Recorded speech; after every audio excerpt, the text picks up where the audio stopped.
Hi friends, welcome to my channel. இன்றைக்கி வீடியோவில் பார்த்தீங்கன்னா ஒரு கப் துவரம்பருப்பை வச்சு சாப்பாட்டுக்கு அருமையான ஒரு டிஷ் பார்க்கலாம் வாங்க. வீடியோ போகிறதுக்கு முன்னாடி நம்ம சேனலில் புதுசாக பார்க்குறவங்க மறக்காமல் சப்ஸ்கிரைப் பண்ணிடுங்க. கூடவே ஆல் பட்டனையும் கிளிக் பண்ணிடுங்க. அப்போ தான் நாங்கள் போடுற வீடியோ உடனுக்குடன் உங்களுக்கு நோட்டிஃபிகேஷன் வரும். இந்த டிஷ் பார்த்திங்கன்னா ரொம்ப ஈஸியாக செஞ்சிடலாம். கம்மியான பொருட்களே போதும். ஆனால் சாதத்துக்கு ரொம்பவே டேஸ்ட்டாக இருக்கும். வாங்க எப்படி செய்யணும்னு பார்க்கலாம். ஒரு கடாயில் ஒரு கைப்பிடி அளவுக்கு துவரம்பருப்பு எடுத்துக்கலாங்க. கூடவே ஒரு டீஸ்பூன் கடலை எண்ணெய் சேர்த்துக்கலாங்க.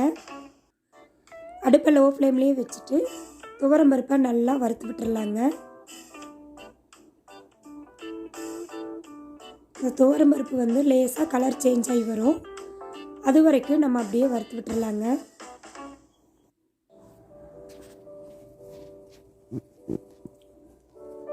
கருகிடாமல் வறுத்து எடுத்துக்கணுங்க. பாருங்கள், நல்லா வறுவிட்டுருச்சு. ஒரு தட்டுக்கு மாற்றி ஆற விட்டுடலாம். அதே கடாயில் ஒரு டீஸ்பூன் ஆயில் சேர்த்துக்கலாங்க. சேர்த்துட்டு 4-5 பல் பூண்டு, கூடவே காரத்துக்கு தேவையான காஞ்ச மிளகாய் எடுத்துருக்குறேங்க.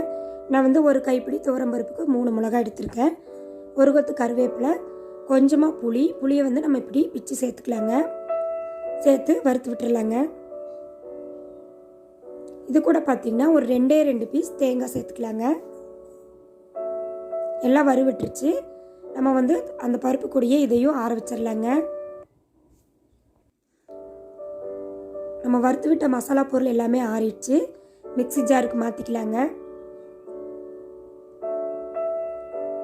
இது கூட பார்த்திங்கன்னா ஒரே ஒரு பெரிய வெங்காயத்தை பச்சையாகவே சேர்த்துக்கலாங்க. வதக்க தேவையில்லை. நீங்கள் சின்ன வெங்காயம் கூட 4-5 எண்ணெய் சேர்த்துக்கலாம். ரொம்ப டேஸ்ட்டாக இருக்குங்க.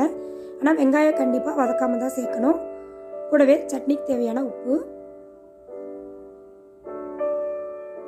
தேவையான அளவு தண்ணி ஊற்றி கொஞ்சம் கொரகொரப்பாக எடுத்து வந்துக்கலாங்க. சாதத்துக்கு வேணுன்னா இந்த மாதிரி நம்ம கொரகொரப்பாக எடுத்துக்கலாம். இட்லி, தோசை, சட்னி, சப்பாத்திக்கு வேணுன்னா இன்னும் கொஞ்சம் தண்ணி சேர்த்து நம்ம லிக்விடு பதத்துக்கு எடுத்துக்கலாங்க. ரொம்ப ஈஸி, ஆனால் ரொம்ப டேஸ்ட்டாக இருக்கும். ட்ரை பண்ணி பார்த்துட்டு மறக்காமல் கமெண்ட்டில் எப்படி இருக்குன்னு சொல்லுங்கள். நம்மளுக்கு சட்னி ரெடி ஆயிடுச்சுங்க. சூடான சாதத்தோட ஒரு ஸ்பூன் துவரம்பருப்பு சட்னியை போட்டு ஒரு டீஸ்பூன் நெய்யோ ஆயிலோ சேர்த்து பேசஞ்சு சாப்பிட்டு பாருங்கள். அவ்வளோ டேஸ்ட்டாக இருக்கும். இந்த வீடியோ பிடிச்சிருந்தா மறக்காமல் சேனலை சப்ஸ்கிரைப் பண்ணிடுங்க. லைக் பண்ணுங்கள், ஷேர் பண்ணுங்கள், கமெண்ட் பண்ணுங்கள்.